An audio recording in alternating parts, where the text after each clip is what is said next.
एक पूर्व मॉडल जो प्लेबॉय और पेंटहाउस में दिख चुकी हैं, अब लॉस एंजलिस में बुजुर्ग पुरुषों को डेट पर बुलाकर लूटने के आरोप में मुख शॉट के लिए पोज दे रही हैं।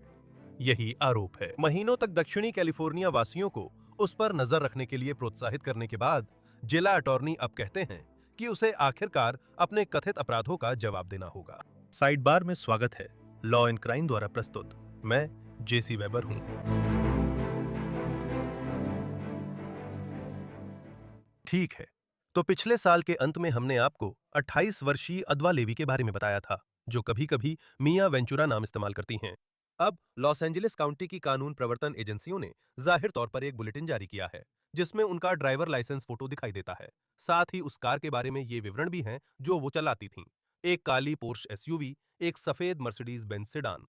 अब हमें लॉस एंजलिस काउंटी जिला अटर्नी कार्यालय से लेवी के कथित अपराधों और ये जानकारी कि लेवी कब जज और जूरी के सामने पेश हो सकती हैं मिल रही है। तो जिला अटॉर्नी कार्यालय के अनुसार 2023 और 2025 के बीच लेवी पर आरोप है कि उन्होंने डेटिंग ऐप्स का इस्तेमाल करके अमीर बुजुर्ग पुरुषों और युवा महिलाओं के साथ संबंध बनाए।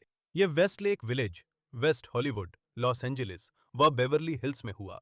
कहा जाता है कि उसने गर्लफ्रेंड या यात्रा साथी बनकर उनके घरों में घुसने का रास्ता बनाया और फिर उस पर नकद, सोना और महंगे डिजाइनर सामान चुराने का आरोप है।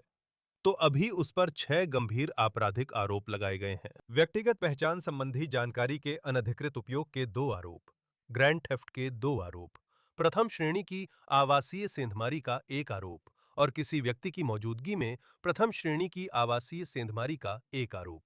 लॉस एंजलिस के डीए नेथन होचमैन ने एक बयान में कहा, उद्धरण, हम उसके मुकदमे में संदेह से परे साबित करेंगे कि इस आरोपी ने ऑनलाइन रिश्तों के जरिए बनाए गए भरोसे का फायदा उठाया, पीड़ितों के घरों में घुसने और उनसे चोरी करने के लिए। अब उसकी दूसरों को धोखा देने की क्षमता, चाहे आमने सामने हो या ऑनलाइन, खत्म हो गई है। हमारा कार्यालय उन सभी को जवाबदेह ठहराने के लिए प्रतिबद्ध है जो दूसरों को शिकार बनाने के लिए धोखे और चालाकी का इस्तेमाल करते हैं। और जिला अटॉर्नी के कार्यालय के अनुसार लेवी को अगर उन सभी आरोपों में दोषी ठहराया जाता है तो उसे राज्य की जेल में 11 साल 8 महीने तक की सजा हो सकती है। तो ये वाकई में बहुत गंभीर मामला है। उसने दोषी न होने की दलील दी है। उसकी पेशी 6 अप्रैल को वैन नाइस कोर्ट हाउस में है। फिलहाल वो टखने पर इलेक्ट्रॉनिक मॉनिटर के साथ हिरासत से बाहर है।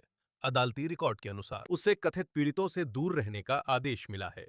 लेवी पर सिर्फ सदर्न कैलिफोर्निया ही नहीं और जगहों पर भी ऐसी ठगी करने का आरोप है। एबीसी 7 के मुताबिक लेवी पर नेवादा, फ्लोरिडा, फ्रांस और इटली में पुलिस रिपोर्ट दर्ज है। माइकल सर्टन, एक्सेस वेगस के होस्ट और पॉडकास्टर, लेवी की कथित चोरी पर सार्वजनिक रूप से बोलने वाले पहले लोगों में से थे।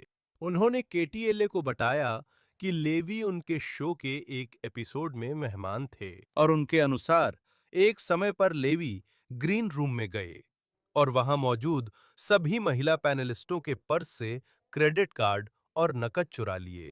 इसके बाद वह दोबारा पैनल में शामिल हुईं और उद्धरण के मुताबिक पूरी तरह शांत थीं। एबीसी 7 को बताया, उद्धरण, वह 90 मिनट तक बैठी रहीं जबकि उन्होंने सभी के क्रेडिट कार्ड और पर्स से पैसे चुरा लिए। ग्रीन रूम में सिर्फ महिला मेहमान थीं और वो बिल्कुल शांत रहकर चुनाव पर बात कर रही थीं। सबका सामान उसके पर्स में था जो उसके ठीक पीछे रखा था। अब एक पीड़िता ने केटीएलए को बताया कि लेवी ने उनके चोरी हुए अमेरिकन एक्सप्रेस कार्ड से कई चीजों की पेमेंट करने की कोशिश की, जिसमें बेवर्ली हिल्स सैलून में महंगा हेयर अपॉइंटमेंट भी था। पीड़िता ने खुद ही कुछ जांच पड़ताल की और कहती हैं कि उन्होंने पता लगाया कि लेवी ने कथित तौर पर मिया वेंचुरा नाम से वो अपॉइंटमेंट बुक किया था। दिसंबर में एक अन्य कथित पीड़िता, एम्बर करिस बेसिक, एक अंतर्राष्ट्रीय लॉन्जरी और स्विमवियर मॉडल, ने लॉस एंजलिस टाइम्स से लेवी के साथ अपने अनुभव साझा किए थे।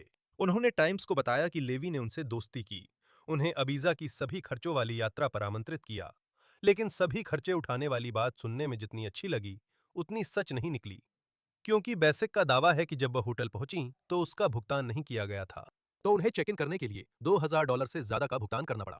और जब लेवी वहां पहुंची, उनके पीछे एक टैक्सी ड्राइवर पैसे मांग रहा था।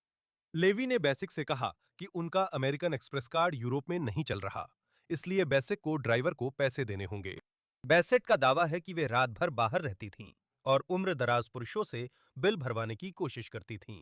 वो कहती हैं कि लेवी पुरुषों के क्रेडिट कार्ड की फोटो लेती थीं। उदाहरण, मुझे लगा था कि ये ट्रिप लड़कियों की ट्रिप है और कंटेंट बनाने के लिए है, लेकिन लेवी के लिए पूरी ट्रिप सिर्फ मुझे इस्तेमाल करने के लिए थी, ताकि वो अपने अगले शिकार को आकर्षित कर सके। वह केवल अमीर, उम्रदराज पुरुषों का शिकार करना चाहती थी। अब लेवी ने अपने खिलाफ कुछ आरोपों पर खुद प्रतिक्रिया दी है। डेली मेल ने बुलेटिन जारी होने के बाद लेवी से संपर्क किया। उन्होंने कहा कि कॉल से पहले उन्हें इन आरोपों की जानकारी नहीं थी। डेली मेल के अनुसार लेवी ने उन्हें फोन पर बताया, मुझे लगता है जब आप किसी बहुत ताकतवर और बहुत जुड़े हुए इंसान के साथ घूमते हैं, अगर आप उन्हें नाराज कर देते हैं तो ये समस्या बन जाती है, क्योंकि वे सच में आपको बर्बाद कर सकते हैं। लेकिन जब डेली मेल ने इस कथित योजना के बारे में और जानकारी मांगी, तो बताया गया कि लेवी ने फोन काट दिया। तो हम उनके बारे में और क्या जानते हैं? हम लेवी के बारे में और क्या जानते हैं? खैर, वह प्लेबॉय के कवर पर आ चुकी हैं और जुलाई 2023 में उन्हें Penthouse pet of the month चुना गया था। 2022 में क्लब हाउस मीडिया ग्रुप ने बताया कि लेवी हनी ड्रिप से जुड़ रही हैं, जो ओनली फैंस जैसा प्लेटफॉर्म है। और उस प्रेस विज्ञप्ति के अनुसार लेवी इजराइल से हैं। उन्होंने 2 साल तक आईडीएफ में सेवा की। अपनी सेवा के बाद उन्होंने एक फ्लाइट अटेंडेंट के रूप में काम किया। यह फिर से क्लब हाउस मीडिया ग्रुप के अनुसार है। लेकिन कोविड-19 महामारी के कारण दुनिया भर में विमानों की उड़ानें रुक गईं और उन्हें नौकरी से निकाल दिया गया। प्रेस विज्ञप्ति में बताया गया कि उन्होंने सोशल मीडिया पर फॉलोइंग बढ़ाने और मॉडल के तौर पर काम करने पर ध्यान केंद्रित किया। हम इसका क्या अर्थ समझें? हम क्या उम्मीद कर सकते हैं? फिलिप दुबे हमारे साथ हैं, पूर्व LA county deputy public defender. धन्यवाद सर, आपको देखकर खुशी हुई। सुप्रभात जैसी कैसे हैं? अच्छा हूं। इन आरोपों के बारे में हम क्या सोचें? अगर आप उनकी तरफ से बचाव कर रहे हैं, तो कौन से आरोप हैं जिन पर आप सबसे ज्यादा ध्यान देना चाहेंगे? कौन सा आरोप है जो आपको सबसे ज्यादा चिंता देता है? आप कहते हैं कि वे सभी आरोपों को जोड़ देते हैं, सब कुछ या कुछ नहीं। कानूनी तौर पर मुझे लगता है कि सबसे गंभीर आरोप प्रथम श्रेणी की आवासीय सेंधमारी है, कई कारणों से। पहला कारण, इसमें राज्य की जेल में 6 साल तक की सजा हो सकती है और आपको उसमें से 85% सजा काटनी होगी। दूसरा कारण, वो अमेरिकी नागरिक नहीं है और संघीय आवर्जन कानून के तहत इसे एक एग्रीवेटेड फेलनी यानी गंभीर श्रेणी का अपराध माना जा सकता है। दूसरे शब्दों में, यह एक हिंसक अपराध होगा और इससे उसे देश से निकाला जा सकता है। तो उसे धीमी नाव से तेल अवीव वापस भेजा जाएगा। तो एक फौजदारी बचाव पक्ष के वकील के रूप में हमें न केवल उनकी आपराधिक कानूनी हितों की रक्षा करनी होती है, बल्कि एक अतिरिक्त जिम्मेदारी और कर्तव्य भी होता है कि हम उनके आवर्जन स्थिति की भी रक्षा करें। हमें जो कर सकते हैं करना होता है ताकि वे देश में रहें। अब वैसे अदालती रिकॉर्ड के अनुसार उसने निजी बचाव वकील को नियुक्त किया है, तो ऐसा नहीं लगता कि वो पब्लिक डिफेंडर का इस्तेमाल करने वाली है। तो डिफेंस तैयार करने के लिए आप सबसे पहले क्या करेंगे? मैं सोचता हूं कि उनके पास उसके खिलाफ क्या सबूत हैं, है ना? क्या आपको लगता है कि यह निगरानी है? क्या आपको लगता है कि ये वही है जो कथित तौर पर उसके पास था? क्या उन्होंने सोचा कि क्रेडिट कार्ड्स कहाँ खरीदे और इस्तेमाल हुए, ये ट्रैक किया जा सकता है? आपको क्या लगता है? उसके खिलाफ अभी उनके पास क्या है? उसका प्रतिनिधित्व सक्षम डिफेंस वकील जेफरी रूबिनस्टीन कर रहे हैं, जिनका ऑफिस बेवर्ली हिल्स में है। मैंने मिस्टर रूबिनस्टीन से कभी नहीं मिला, लेकिन वो मुफ्त में काम नहीं करते।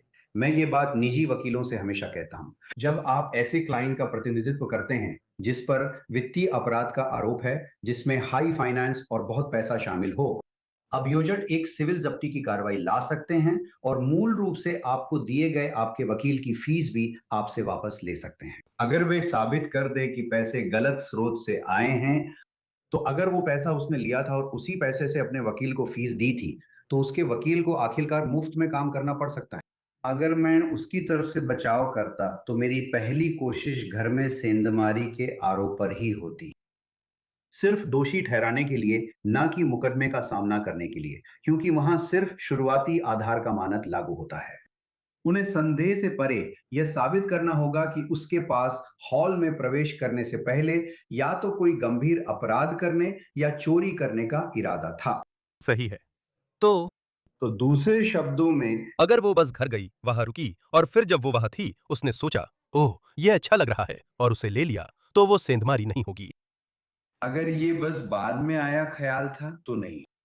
मान लेते हैं कि वे ये साबित कर सकते हैं कि आपके पास वह इरादा पहले से था जब आप अंदर गए और आप वहां सिर्फ उसकी दोस्त लोनली हार्ट से मिलने के बहाने गए थे, ऐसी ही कोई बात, तो ये उसके खिलाफ पर्याप्त परिस्थितिजन्य सबूत हो सकते हैं।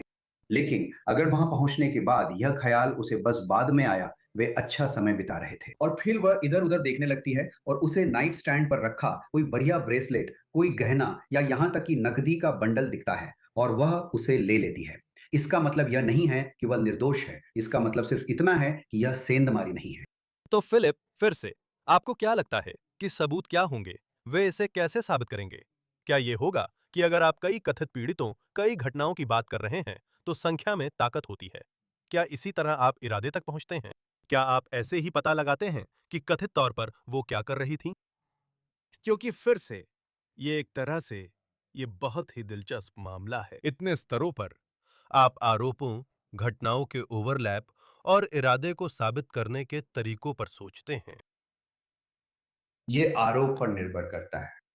उदाहरण के लिए अगर मान लें कि यह क्रेडिट कार्ड के गैर कानूनी इस्तेमाल का मामला है, अगर वो खरीदारी के समय कोई फर्जी नाम इस्तेमाल कर रही है मान लीजिए, तो वो अपनी पहचान के बारे में झूठ बोल रही है। तो ये स्पष्ट रूप से धोखाधड़ी की मंशा का परिस्थितिजन्य प्रमाण है। या यह किसी की पहचान बताने वाली निजी जानकारी के अनधिकृत इस्तेमाल जैसा है? सही है, हम इसे यहाँ 44484 ई कहते हैं और यह एक बहुत आम अपराध है जहां आपको या तो कोई खोया हुआ या चुराया हुआ क्रेडिट कार्ड मिल जाता है। आप उसे अपना बताकर इस्तेमाल करते हैं, खरीदारी करते हैं, फिर उस पर फर्जी नाम साइन कर देते हैं या झूठ बोलते हैं कि कार्ड कैसे मिला। यह धोखा देने और ठगी करने की मंशा को दिखाता है। सेंधमारी की बात करें तो निश्चित रूप से जब आपके पास एक तरह से पीड़ितों का एक समूह है जो आ रहे हैं, जिनका आपस में कोई संबंध नहीं है और वे कह रहे हैं कि इस शैतान औरत ने मेरे साथ भी ऐसा ही किया है। वह बहाना बनाकर मेरे घर आती हैं कि वह मुझसे डेट पर जाना चाहती है या शारीरिक संबंध बनाना चाहती है। लेकिन असल में जब मैं उसके लिए ड्रिंक लेने के लिए किचन में जाता हूँ या जब मैं वॉशरूम जाता हूँ, तो वह दराजों में कुछ ढूंढ रही होती है, अलमारी खोल रही होती है या मेरी दराजों में कुछ तलाश रही होती है, जो भी उसे करना हो। यह निश्चित रूप से चोरी की मंशा का परिस्थितिजन्य सबूत है, लेकिन और क्या साबित करता है? मुझे लगता है परिस्थितियों को देखकर कहा जा सकता है कि उसके पास घर में घुसने से पहले ही मंशा थी। उसके खिलाफ उसकी चाल में फंसे इतने लोग हैं कि ये नहीं कहा जा सकता कि ये इरादा बाद में बना। उसके बयान के बारे में आपका क्या कहना है, जो उसने कथित तौर पर डेली मेल को दिया था कि उसके साथ, आप जानते हैं, ऐसा लग रहा था जैसे वो कह रही हूं कि उसे झूठा आरोपित किया जा रहा है, झूठा निशाना बनाया जा रहा है, क्योंकि वो किसी की बुरी नजर में आ गई थी। क्या ये एक बचाव है? और फिर जब उससे इस बारे में और पूछा गया, तो उसने फोन काट दिया, जाहिर तौर पर, जो कि मेरा मतलब है, ये उसका अधिकार है, लेकिन मुझे नहीं पता। मैं मानता हूं कि ये शायद साक्ष्य के तौर पर पेश किया जा सकता है, लेकिन क्या इससे आपको बचाव रणनीति का अंदाजा मिलता है? ये इस पर निर्भर करता है कि वो कितनी विश्वसनीय है। अगर वो गवाही देती है और कहती है देखिए, मैं मानती हूँ शायद मैंने लोगों का फायदा उठाया, मुझे पहली डेट के बाद वे पसंद नहीं आए, बात नहीं बनी, लेकिन उन्होंने मुझे महंगे तोहफे दिए, ध्यान रखा, अच्छा खाना खिलाया और घुमाया। वे बस हार से तिलमिलाए हुए हैं क्योंकि मैं उनमें दिलचस्पी नहीं रखती थी और दूसरी डेट नहीं चाहती थी। और मुझे लगता है कि ये बात सही है, इस पर बहस की जा सकती है। मेरा मतलब है इन डेटिंग वेबसाइट्स पर कितने लोग एक दूसरे से मिलते हैं। पूरा मकसद ही डेट करना है। अगर बात नहीं बनती तो नहीं बनती। आप अगले व्यक्ति की ओर बढ़ते हैं और सोलमेट मिलने की उम्मीद करते हैं। अब कुछ समय बाद यह धीरे-धीरे बढ़ता जाएगा, जैसे दोष साबित करने वाली ईंटें एक के ऊपर एक रखी जा रही हों। क्योंकि बहुत सारे लोग कहेंगे कि पहली ही डेट के बाद या उसी दिन वह मेरे घर आईं और मुझे लूट लिया। तो मुझे नहीं लगता कि वो कोई नाराज़, हारा हुआ इंसान है या कोई ऐसा है जिसे पहली डेट पर जाने का पछतावा हो रहा है। ये तो सच में किसी अपराध का शिकार हुए इंसान की बात लगती है। मुझे लगता है कि एक डिफेंस वकील के तौर पर ऐसे मामले में निष्पक्ष और पक्षपात रहित जूरी मिलना मुश्किल होगा, क्योंकि जरूरी नहीं कि हर कोई इस केस के बारे में जानता हो। लेकिन जिस चीज का उस पर आरोप है, वो जैसी दिखती है, जैसा खुद को पेश करती है, उससे फर्क पड़ता है। मुझे लगता है कि यह मुश्किल हो सकता है। आप जानते हैं, दिखावे की बात भी है और साथ ही ये आरोप भी। ये सब काफी मुश्किल हो सकते हैं। निष्पक्ष जूरी ढूंढना सच में मुश्किल है ना? असल में जूरी चयन के दौरान सबसे जरूरी बात यही है कि आप उस पैनल से ऐसे लोग चुन सकें जिन्होंने अभी तक कोई अंतिम राय नहीं बनाई है। अगर किसी ने, चाहे उसने इस मामले के बारे में कुछ पढ़ा हो या सुना हो, लेकिन जब तक उसने उसके बारे में कोई अंतिम फैसला या निष्कर्ष नहीं निकाला है, मुझे लगता है कि आप 12 ऐसे जूरी सदस्य ढूंढ सकते हैं जो निष्पक्ष और पक्षपात रहित हो सकते हैं। भले ही हम हर दिन सच्चे अपराध की दुनिया में इतने उलझे हुए हैं, लेकिन बहुत सारे लोग हैं जो अपनी जिंदगी जी रहे हैं और उन्हें बिल्कुल भी पता नहीं है कि वो कौन है।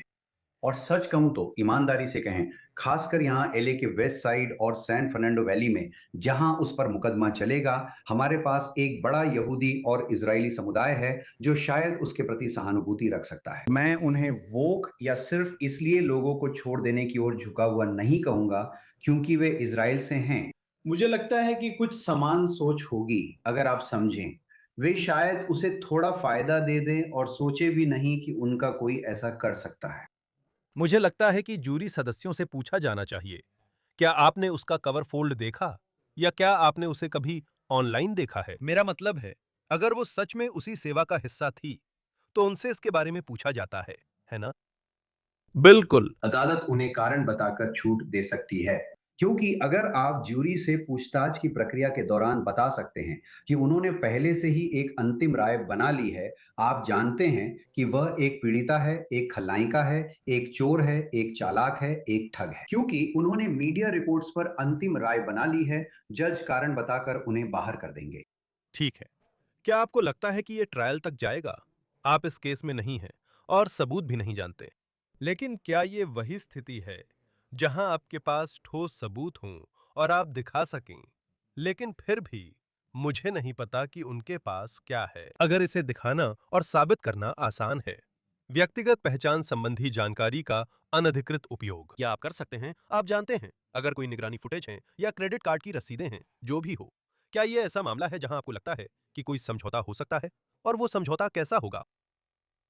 अगर मैं उनका प्रतिनिधित्व करता और पुष्टि करता कि वह अमेरिकी नागरिक नहीं हैं, ग्रीन कार्ड या अमेरिका में वैध दर्जा तो दूर की बात है, मैं ऐसा समझौता करता जहां वह सजा पूरी करे, 364 दिन या उससे कम की सजा, जो गैर हिंसक हो और संघीय कानून के तहत एग्रीवेटेड फेलनी ना हो, क्योंकि इससे ये होगा कि हाँ, उसे दोषी ठहराया जाएगा और उसके खिलाफ फेलनी दर्ज होगी। उसे मुआवजा देने का आदेश दिया जाएगा, लेकिन इससे वह अपने आप डिपोर्ट किए जाने योग्य नहीं ठहरती। उसके पास देश में रहने के लिए इमिग्रेशन कोर्ट में सुनवाई का अधिकार रहेगा। मैं भी ऐसे ही सौदे की कोशिश करता। अगर वो सजा नहीं काटना चाहती और इमिग्रेशन की परवाह नहीं करती, तो आप उससे दोष स्वीकार करवा सकते हैं, उसे चोरी के मामले में प्रोबेशन दिला सकते हैं या मुकदमा कर सकते हैं। लेकिन मैं आपको अभी बता सकता हूं, जहां उसका मुकदमा चलने वाला है, अगर वह दोषी पाई जाती है तो उसे जेल जाना ही पड़ेगा। उस बारे में दो बातें। आप ऐसा क्यों कह रहे हैं? मैं उस मुकदमे को नहीं जानता। और दूसरी बात, मैं उस अदालत को नहीं जानता। और आपने कहा था कि ये फेडरल चार्ज है। क्या ये राज्य के आरोप नहीं है? ये राज्य के आरोप हैं, लेकिन कुछ राज्य अपराधों में दोषी पाए जाने पर फेडरल इमिग्रेशन कानून लागू हो जाता है। ठीक है, समझ गया, समझ गया, समझ गया। ठीक है। फेडरल इमिग्रेशन कानून कुछ अपराधों को परिभाषित करता है जिनसे आपको डिपोर्ट किया जा सकता है। समझ गया। उदाहरण के लिए, कुछ प्रकार की गंभीर आवासीय सेंधमारी, जिसमें घर का मालिक उस समय घर पर मौजूद हो, हम इसे हॉटबर्ग कहते हैं। अगर सेंधमारी के समय पीड़ित वास्तव में मौजूद हो, तो यह स्वभावतः खतरनाक गंभीर अपराध माना जाता है, क्योंकि ये मान लिया जाता है कि आप चोर को रोकने के लिए हिंसा का इस्तेमाल कर सकते हैं या चोर पीड़ित के खिलाफ हिंसा का प्रयास कर सकता है। आपको निर्वासित किया जा सकता है। वो अदालत ऐसा क्यों करती है? आप कहते हैं कि अगर वो वहां केस लड़ेगी तो जेल जा सकती है।